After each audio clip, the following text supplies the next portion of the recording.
Welcome to today's episode of the Deep Dive Credit Podcast, presented by Elite Credit Solutions. We are your trusted partner in affordable credit repair, proudly based in Tampa, Florida, and dedicated to serving clients across the entire United States. Join us as we explore the intricacies of credit management, share expert insights, and empower you with the knowledge you need to achieve your financial goals. Get ready for an enlightening journey into the world of credit. Let's dive in. Deep dive, and today we're looking into RedNote, or as it's known in Mandarin, Xiaohongshu. It's interesting how this Chinese app is suddenly like the alternative as the U.S. gets ready to ditch TikTok. Yeah, it really is. And I think the most interesting thing is that Americans might be jumping from one Chinese app right to another, especially with all the data privacy stuff going on. Exactly, and that's what I think makes this deep dive so fascinating.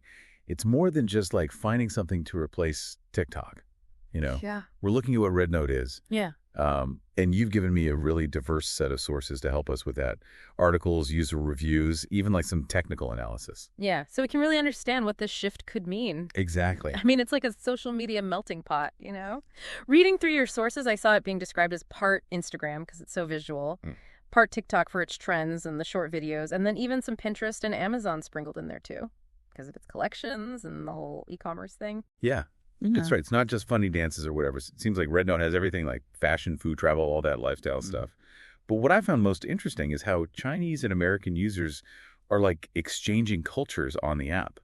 Yeah, it feels like they're really building a community there. All these Chinese users are welcoming the TikTok refugees, as they're calling them. And they're even like helping them use the app and learn Mandarin slang. One article I read mentioned an American user helping a Chinese user with their English homework. Oh, wow. Okay, so RedNote's definitely more than just a copycat. But with the U.S. TikTok ban just days away, I got to ask, are we all just going from one data privacy risk to another? That's the big question, right? RedNote is getting super popular, but it's really important to remember that just like TikTok, it's under Chinese law, which makes you think about whether the Chinese government could access data. Right. And you mentioned that their privacy policy is mostly in Mandarin. So English speakers can't really understand what they're agreeing to. So we might be discovering new trends and connecting with people from all over, but we also need to know what we're giving up privacy-wise. Absolutely. A cybersecurity report you gave me highlighted how much data RedNote collects. Your location browsing activity, even device info. And it's not even just what they collect, but what they do with it. Their policy mentions using data for news reporting and public interest supervision, which is very vague and could mean a lot of different things. So it's not just some theoretical concern, right?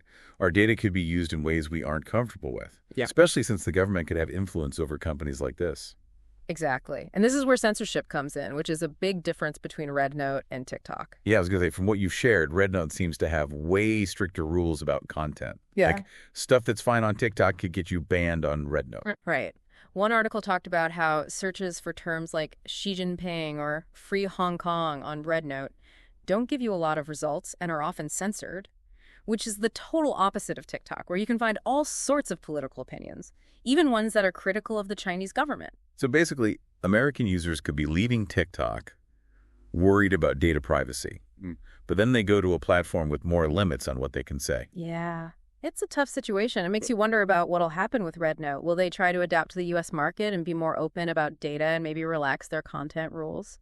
Or will they do things their own way and risk pushing American users away? Or maybe even face a ban like TikTok? It's a tough spot for RedNote for sure. And it's not just about getting users, it's about keeping them, especially because people leaving TikTok are going to want a similar experience, right? Definitely. And that brings us back to that whole hybrid thing we talked about before. They're trying to be so many things at once, a place to share stuff and discover new things, a shopping platform, and even like a place to learn about other cultures. Right. And one of the user reviews you gave me said it was just overwhelming. Like there's just too much going on. Do you think that trying to do everything could actually hurt them in the long run? It's possible, especially for people coming from TikTok where everything is so simple and addictive. RedNote's way of doing things might be too much for some people. especially if they're getting bombarded with shopping suggestions or can't understand the Mandarin slang. That's a good point. So it could be exciting for some, but maybe a turnoff for others. But let's get back to the data privacy stuff for a sec. I think it's important to really understand what's going on there. Yeah, definitely. I mean, it's one thing to say that RedNote collects data, but we need to know what that means for us as users. Right. We all know that most social media apps collect our data. But with RedNote, the government potentially having access to that data is what's scary. Exactly. And one of the technical analyses you sent me actually compared RedNote's and TikTok's privacy policies. And the interesting thing is TikTok's policy is way more detailed and transparent. Really? I thought it would be the other way around. I know, right? But TikTok's been in the spotlight for years, so they've been forced to be upfront about how they use our data, partially because of pressure from U.S. lawmakers. So they're kind of ahead of the game in a way? Yeah, you could say that. They've even agreed to store U.S. user data on servers in the U.S. to calm people down. RedNote hasn't had that same pressure yet. Not really, and their privacy policy being mostly in Mandarin doesn't help. It makes it hard for English speakers to know what they're agreeing to, so it's not very transparent. Yeah, and that just makes people even more anxious about data privacy, especially with the Chinese company. Yeah. Even if you trust RedNote, can you really trust the Chinese government? That's the core issue, isn't it? It's not about what RedNote wants to do. It's about the laws and politics they have to follow.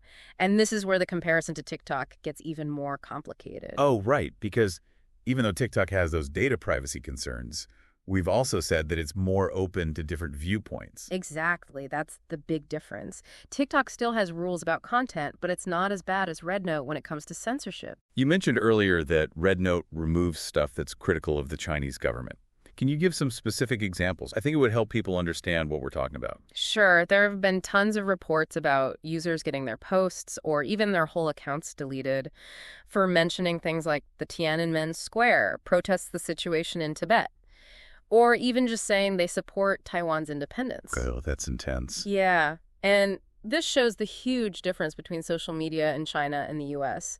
In the U.S., we have the First Amendment, which protects our right to free speech, even if it's controversial or criticizes the government. But in China, they don't have that same protection. Right. The government has a lot of control over what people can say online. And that's how RedNote operates, too. It's built on censorship, where some voices are silenced and other narratives are pushed. So it's not just about getting rid of hate speech or violence. It's about controlling the message. Exactly. And for American users who are used to being able to say what they want online, this could be a big shock. It also makes you wonder if it's ethical to support platforms that censor like that. That's a tough one. It's a dilemma because you have this new platform that seems cool and could help people connect. But then you have these serious worries about data privacy and censorship. And even beyond those big ethical questions, there's the practical impact on how people actually use the app. If you can't say what you want or you're always worried about getting into trouble for saying the wrong thing, that's going to change how you use the app, right? Totally. It creates this chilling effect where you start censoring yourself. You don't share your real thoughts and feelings.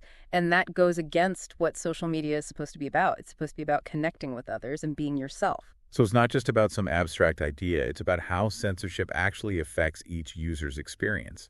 It makes you think, is this the kind of online space we really want to be a part of? That's the question we all have to answer. And it's not just about RedNote. It's about the future of the internet as a whole.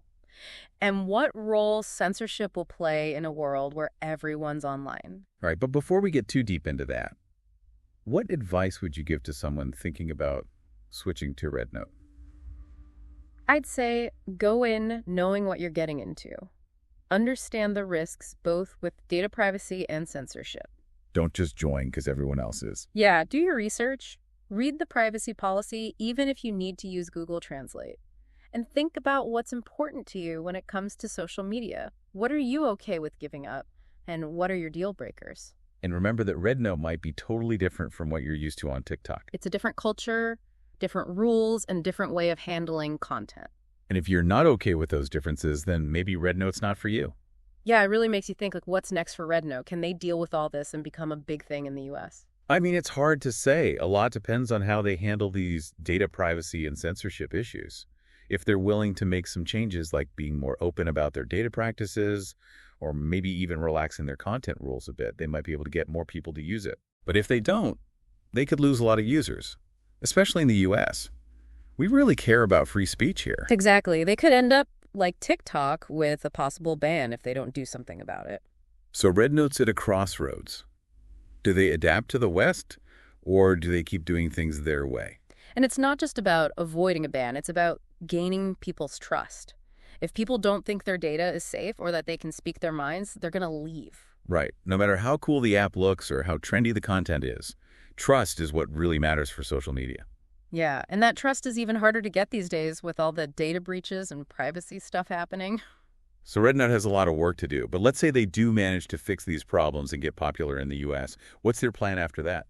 Well, I think they have a few options. They could try to be the opposite of TikTok, the platform that's all about being real and making genuine connections, where people can get away from all the fake perfect stuff and algorithms. That's an interesting idea. A lot of people are getting tired of how social media is now. Right. They could also focus on that whole e-commerce thing. Yeah.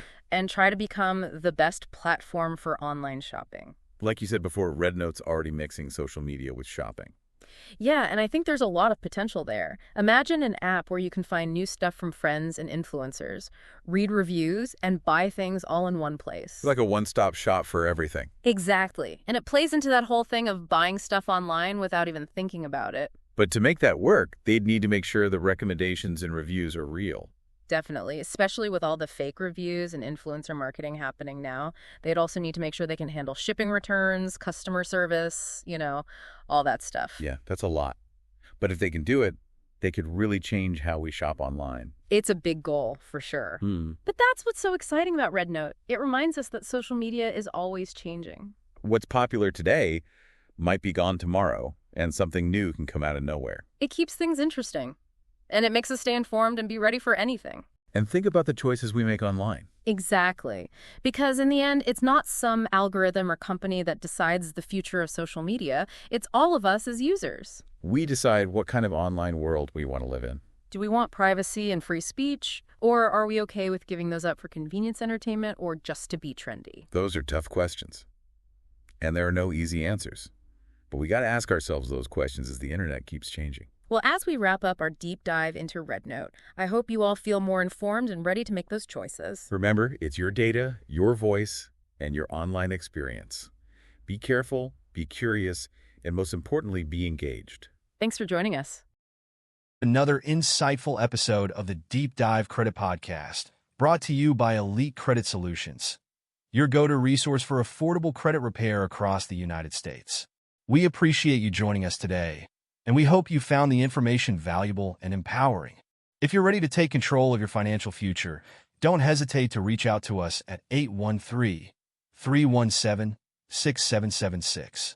Additionally, don't forget to like today's podcast, share with your friends on social media, follow us, and subscribe to our YouTube channel to stay in tune with future updates. Thank you for listening. And until next time, keep striving for excellence in your credit journey.